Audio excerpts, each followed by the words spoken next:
Sus Biblias y acompañe a Tito capítulo 3, si puede.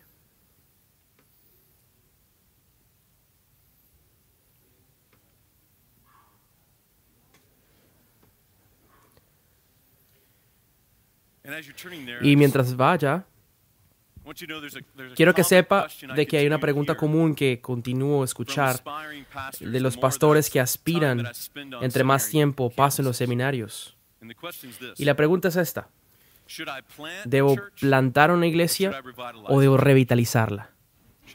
¿Debo plantar una iglesia o revitalizarla? De alguna manera, esa es una gran pregunta. Una pregunta que ayuda a aquellos que están luchando en saber qué es lo que Dios quiere hacer con el pastorado. Y de otras formas, creo que expone un problema más profundo, que creo que existe en nuestra denominación en muchas formas. Está una moda, sobre todo en las iglesias bautistas, y es perpetuar las iglesias locales con una generación presente. Así que, en una mano, ustedes tienen una iglesia que existe, una iglesia histórica y que ha estado en declive por mucho tiempo y está al punto de cerrarse. Y esas iglesias continuamente han tenido miembros fieles que ya son gente de edad avanzada. Y en la otra mano hay como este planteamiento y este movimiento juvenil en el cual jóvenes quieren apasionadamente cambiar el mundo por Jesús y tratan de plantar iglesias en cualquier contexto. Y esas iglesias son siempre multiculturales y siempre son parte de los jóvenes. Y la ironía en esta forma de hacer las cosas es que parece celosa, parece la que más trabaja de aquellas de las generaciones, pero las dos están de acuerdo en algo. Están de acuerdo de que una de las cosas más difíciles en el crecimiento del ministerio son los unos a los otros. En otras palabras, están convencidos que se necesitan los unos a los otros. Y yo quiero que ustedes sepan que yo tengo una preocupación para todos los que aspiran a ser pastores y que están luchando con esa pregunta: ¿debo plantar o revitalizar? Mi temor es que usted esté influenciado de alguna manera de construir una iglesia con este tipo de personas, pero no con esta clase de personas. Como que escoger entre las dos y no todas las personas. Y yo quiero decirles esta mañana que la Biblia nos da un diseño muy distinto. Y es a través del apóstol Pablo, cuando le escribe a Tito, se ve como Pablo le dice a Tito que hay unas formas en las cuales se puede hacer iglesia. Vamos a Tito capítulo 2 y quiero que pasemos un buen tiempo en ese capítulo. El tema central en Tito es que Jesucristo transforma la mente y la forma en que vivimos. La obra negra de Tito, si vemos en el capítulo 1, lo primero que vemos que Tito habla es qué es lo que califica a una persona para ser pastor. Lo vemos en el capítulo 1. Y luego más adelante en ese capítulo expone las falsas enseñanzas, los apóstatas, los que profesan conocer a Dios, pero niegan con sus obras ese mensaje. Y luego llegamos a Tito 2, donde Pablo instruye a Tito para que la gente que sigue a Jesús viva el Evangelio. Y Pablo aquí nos da un diseño contraintuitivo, contracultural, para todos los jóvenes y ancianos se amen y que proyecten al mundo su afección y que puedan llegar a través de relaciones multiétnicas y multigeneracionales en la iglesia. Y yo quiero decirle a ustedes que ese diseño aún no ha cambiado en el día de hoy. Y es el mismo diseño bíblico para una iglesia que acaba de plantar o para una iglesia que está a punto de cerrarse antigua. Debemos tratar de hacer este diseño en cada iglesia local sin importar su tamaño, sin importar su edad, de la gente. Ese es el diseño que debemos tratar de hacer si efectivamente queremos plantar o revitalizar una iglesia, porque queremos expandir el evangelio al mundo. Así que me gustaría leer todo el capítulo de Tito 2, así que por favor síganme en su Biblia. Capítulo 2, versículo 1. Pablo escribe: pero tú, habla lo que está de acuerdo con la sana doctrina. Que los ancianos sean sobrios, prudentes, sanos en la fe, en el amor, en la paciencia. Las ancianas asimismo sean reverentes en su porte, no calumniadoras, no esclavas del vino, maestras del bien, que enseñan a las mujeres jóvenes a amar a sus amados maridos y hijos, a ser prudentes, puros, en la enseñanza mostrar integridad y seriedad. Exhorta a los siervos a que se sujeten a sus amos, que agraden en todo, que no sean respondones, que tengan palabra sana y reprochable, de modo que el adversario se avergüence y no tenga nada malo de decir de vosotros. No defraudando, sino mostrándose fieles en todo, para que en todo adornen la doctrina de Dios nuestro Salvador. Porque la gracia de Dios se ha manifestado para salvación a todos los hombres, enseñándonos que, renunciando a la impiedad y a los deseos mundanos, vivamos en este siglo sobria, justa y piadosamente, aguardando la esperanza bienaventurada y la manifestación gloriosa de nuestro gran Dios y Salvador Jesucristo, quien se dio a sí mismo por nosotros para redimirnos de toda iniquidad y purificar para sí un pueblo propio, celoso de buenas obras. Esto habla y exhorta y reprende con toda autoridad. Nadie te menosprecie. Ore conmigo por un momento.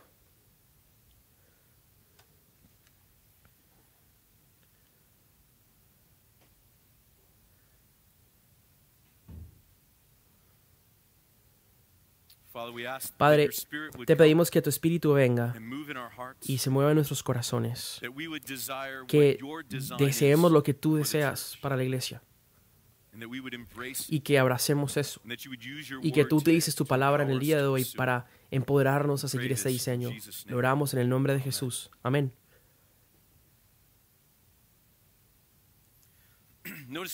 Note que Tito capítulo 2 tiene dos partes integrales. Los versículos del 1 al 10. 1 al 10 describe las diferentes clases de personas que se asumen que están en esta iglesia en Creta. Sus roles y cómo ellos proyectan el evangelio a la iglesia. Pero después en el 11 y 15, aquí demuestra lo que el evangelio realmente es, que transforma e empodera a las personas en la iglesia. Y quiero que ustedes noten algo importante. Cuando Pablo habla a Tito y lista sus grupos, él no está hablando de tres diferentes iglesias. Él está asumiendo que todos esos grupos de personas están en la misma iglesia.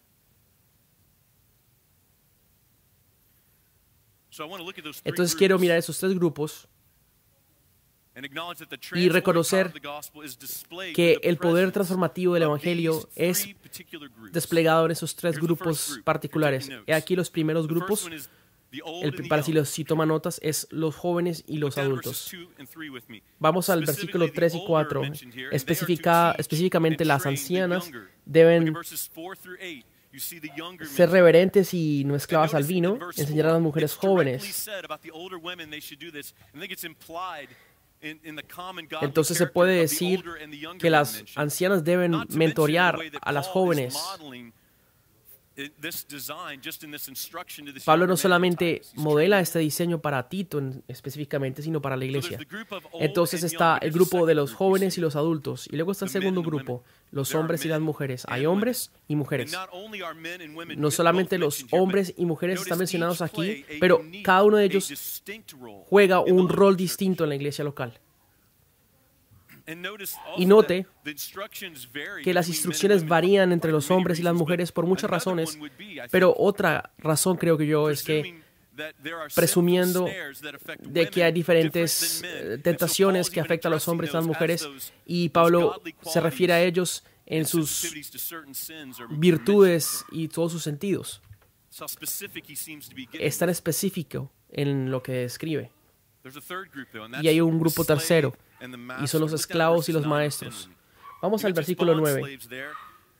Podemos ver siervos que tienen que someterse a sus amos. Ahora, lo que es equivalente en el día de hoy es la relación entre un jefe y un empleado. Es difícil de poder conectar las relaciones contemporáneas, pero en la iglesia del primer siglo había muchas personas que estaban en esta clase de relación. Había una diversidad socioeconómica, había diferentes niveles de prejuicios enredados en esas relaciones. Así que, dadas las diferencias en todas esas personas, en esos grupos, es imposible para que esos grupos se amen. Es imposible para ellos, para que estén en comunión los unos con los otros, aparte de, miremos el versículo 11, por eso creo que es importante, aparte de la gracia de Dios y trayendo salvación. Jesucristo vino a la tierra, miren el versículo 14, se dio a sí mismo por nosotros en la cruz, tomando la ira de Dios por nuestros pecados, para que así, versículo 14, nos redime de toda iniquidad y nos purifique para así un pueblo propio celoso de buenas obras. ¿Y cuáles son esas buenas obras? ¿Cuáles son esas buenas obras que se muestran en esta transformación del Evangelio? Miremos a los versículos 1 al 10. Es cuando los jóvenes y los adultos, los hombres y las mujeres, e incluso los esclavos y amos, se conducen en esta forma descritas en este capítulo. Y a través de esas instrucciones, Pablo nos da a nosotros, mientras lo leemos, nos da el diseño para la iglesia local, sin importar lo viejo, lo joven, que sea una iglesia, si es una plantación, una revitalización. Nos da el mismo diseño para toda iglesia en el mundo. Y ese es el diseño. Un diseño diverso, multigeneracional, multiétnico, eclesial, construido de toda clase de personas que muestran el Evangelio. Miren el versículo 12. Muestran el Evangelio a través de renunciando a la impiedad, los deseos humanos y viviendo en este siglo sobria, justa y piadosamente. Ese es el diseño. Así que en el resto de nuestro tiempo quiero darle 5 pautas, sea que sea una plantación o una revitalización,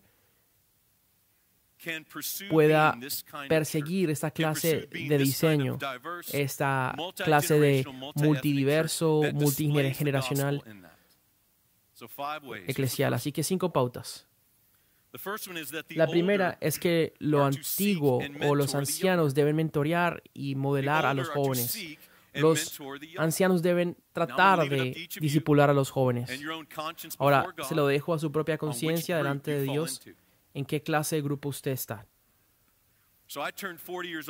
Yo cumplí 40 años el año pasado y yo le digo que yo estoy en los jóvenes aún todavía. Si a usted no le gusta esto, puede discutir conmigo más adelante. Pero para aquellos que tienen una conciencia abierta con Dios y se sienten parte de los ancianos, quiero que sepa que Pablo detalla cosas llenas de valor para servir a la iglesia. Él dice que enseñe y mentoree a los jóvenes. ¿Qué significa eso? Que usted intencionalmente tome un interés en aquellos que son jóvenes y lo trate de seguir. Júntese con ellos, lee la Escritura, pregúntele sobre sus vidas, su interés. Si ellos no responden favorablemente, como muchas veces lo hacen, realmente nosotros somos jóvenes y torpes, por eso ustedes deben enseñarnos. Pero lo más importante es ser disponible. Y si usted se le pide sabiduría, haga tiempo para ellos. Si usted no tiene una idea de cómo puede ofrecerle algo importante a ellos. Y es el problema en las iglesias, es que muchos ancianos en las iglesias piensan de que no tienen nada que ofrecer. Si usted piensa que no tiene nada que ofrecer, yo quiero que usted sepa que yo no pienso así y creo que Pablo tampoco piensa así. Hay un mandamiento claro aquí para que los ancianos discipulen a los jóvenes. Es claro en Tito 2. Y acá la segunda pauta. La segunda pauta para seguir esta clase de diseño en la iglesia local es que los jóvenes deben aprender de y cuidar de los ancianos. Los jóvenes deben de aprender de y cuidar a los ancianos. Y yo quiero retar a los jóvenes y a las jóvenes en este grupo para que busquen a los ancianos en sus iglesias. Búsquenlos, siéntense a sus pies y aprendan de ellos. Hace unos años yo enterré una amiga anciana muy querida, Tilly Roberts se llamaba. Ella estaba a 3 meses de cumplir 107 años. Creo que nos enteramos cuando murió que era la persona 13 más vieja de los Estados Unidos. Y déjeme decirle, esta mujer era una señora con mucha chispa. Podía hacerlo reír con sus gracias. Y en su funeral, todo me recordó de lo que yo había aprendido de Tilly Roberts en los años. Y uno de mis años favoritos con ella fue cuando la llevé al almuerzo. Había un grupo de amigas ancianas que no podían conducir, así que yo presté la van de la iglesia y llevé todas estas mujeres a almorzar. Y ellas siempre querían ir a la tienda de Cracker Barrel, un restaurante muy común en los Estados Unidos. Y vamos a Cracker Barrel y estábamos esperando por la comida. ¿Ha notado las decoraciones que hay en Cracker Barrel? Hay como estas decoraciones extrañas en las paredes.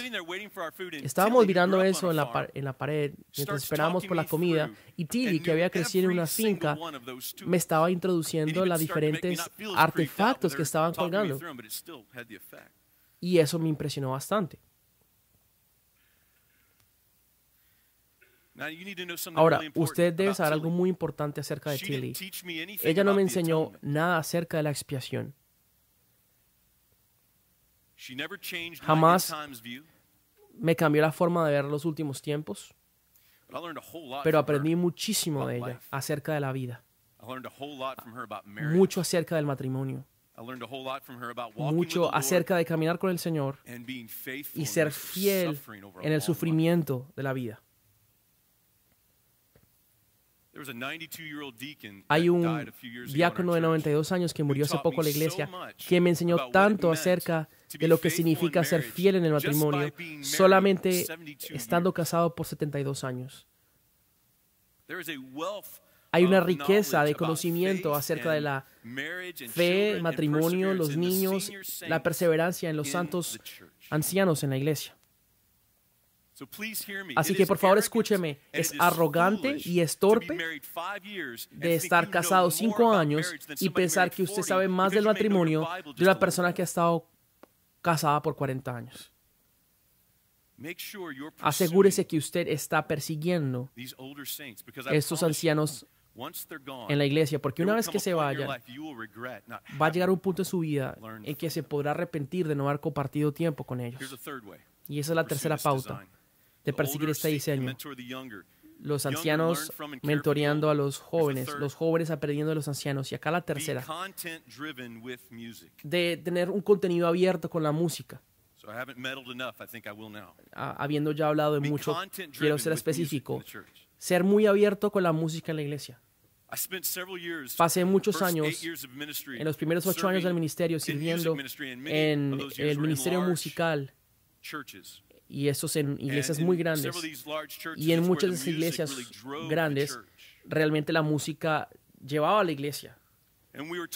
Y se nos decía en ese ambiente que si queríamos llegar a las personas de cierta edad, debíamos cantar y tocar las músicas que le gustaba a esas personas.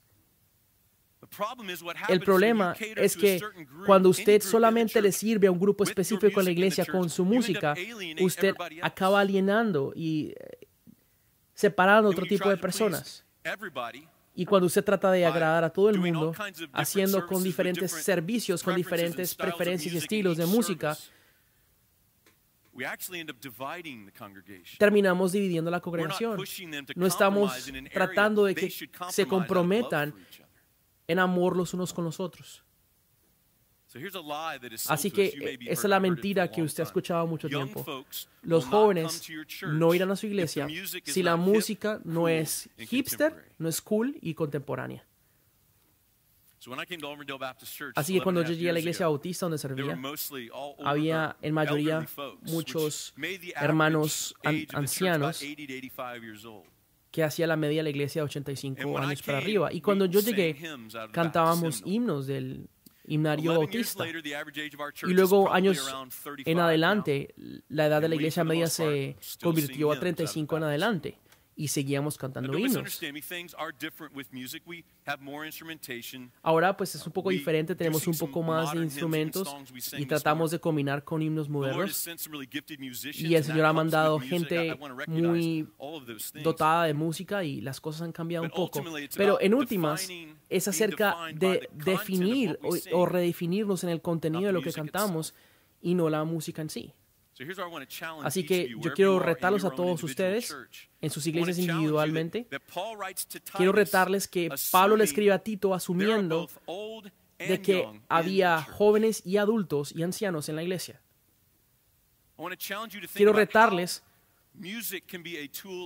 cómo la música puede ser una herramienta para unir las generaciones y las culturas en su iglesia, no ser divisivo como tanto es en muchas iglesias. Así que esa es la buena pregunta para preguntar. Es una pregunta para probar muy bien lo que está usted recibiendo hoy.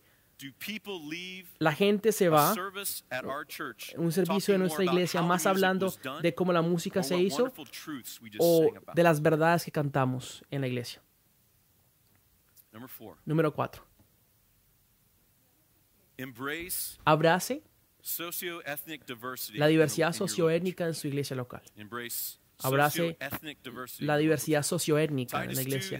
Tito 2 es claro de que en la iglesia hay mucha gente de muchos lugares, que hay muchas clases económicas. Es aquí hablado en los versículos, específicamente en las relaciones de esclavo y amo, que vemos en los últimos versículos. Ciertamente aquí es hablado y también en muchos versículos en la Biblia, específicamente en Apocalipsis. Porque vemos que todos los de toda tribu, lengua, y nación y pueblo estarán delante del trono adorando a Cristo. Y debemos nosotros tener una prueba de esto en nuestra iglesia local.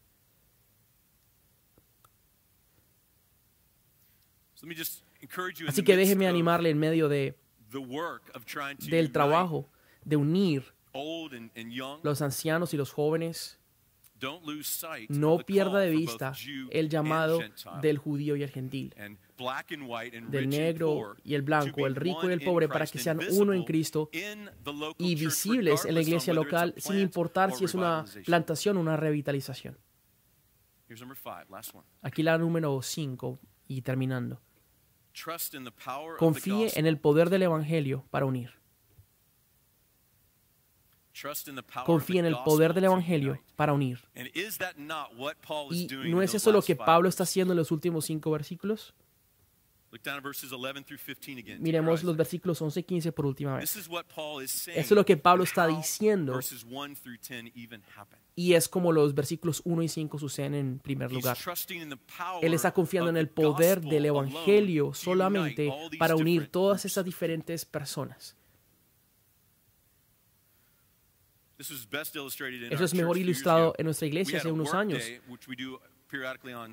Teníamos un trabajo de labor, lo hacíamos los sábados, y uno de nuestros jóvenes se una persona que no se había casado, quería trabajar en la iglesia y pues había un poco de jardinería y quería trabajar en eso. Teníamos una pareja escocesa que habían estado por muchos años en la iglesia.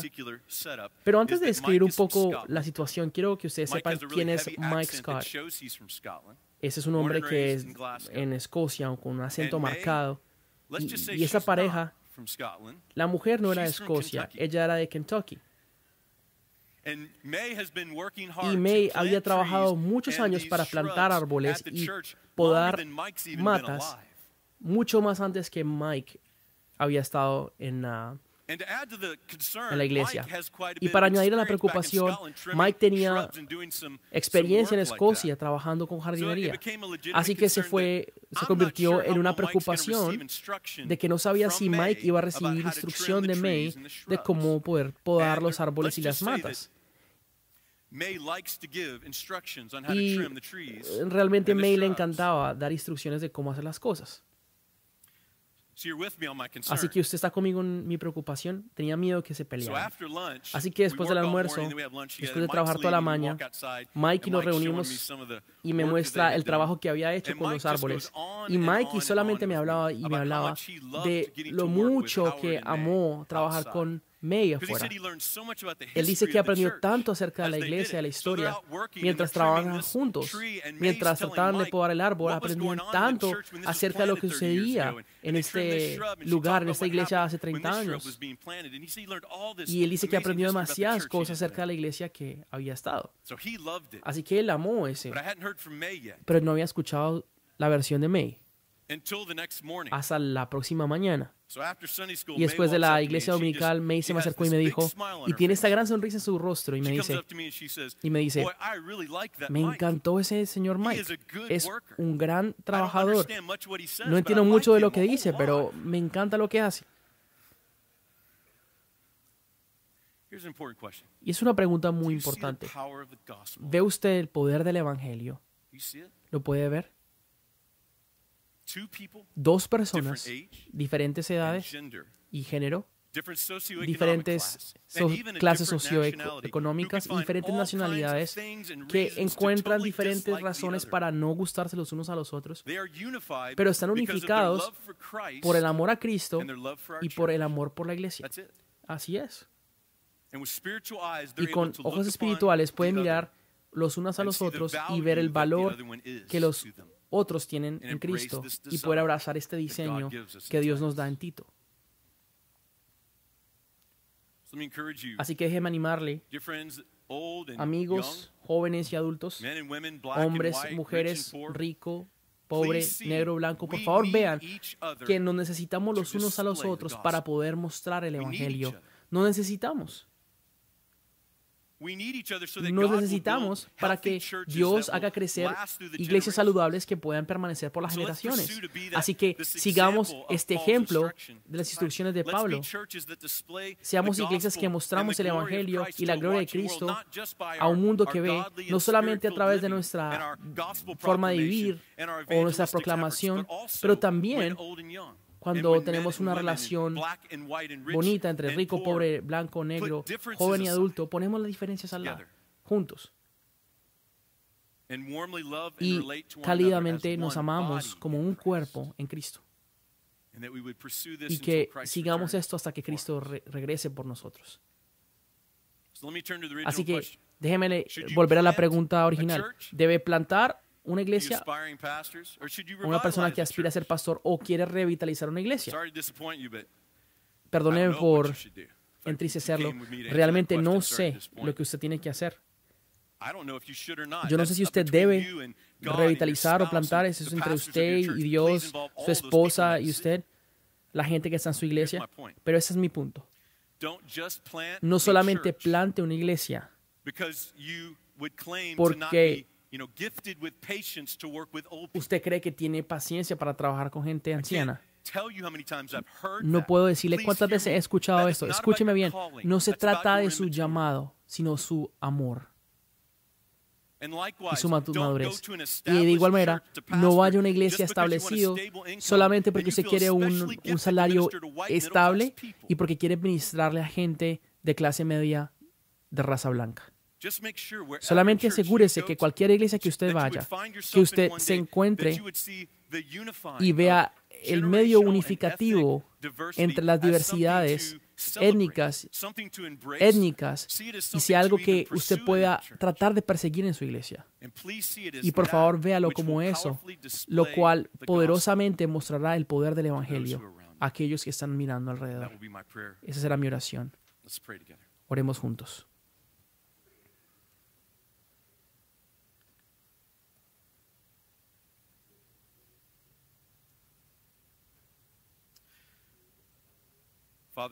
Padre, gracias por tu diseño que es claro en tu palabra, pero difícil de perseguir, de hacer. Padre, te pedimos que tú tomes a aquellos en los que están en esta sala, que van de vuelta a su iglesia a servir y tratar de hacer este diseño con la gloria de Cristo, y el mensaje del Evangelio sea conocido y esparcido a través de los vecindarios y a través del mundo. Lo oramos en el nombre de Jesús. Amén.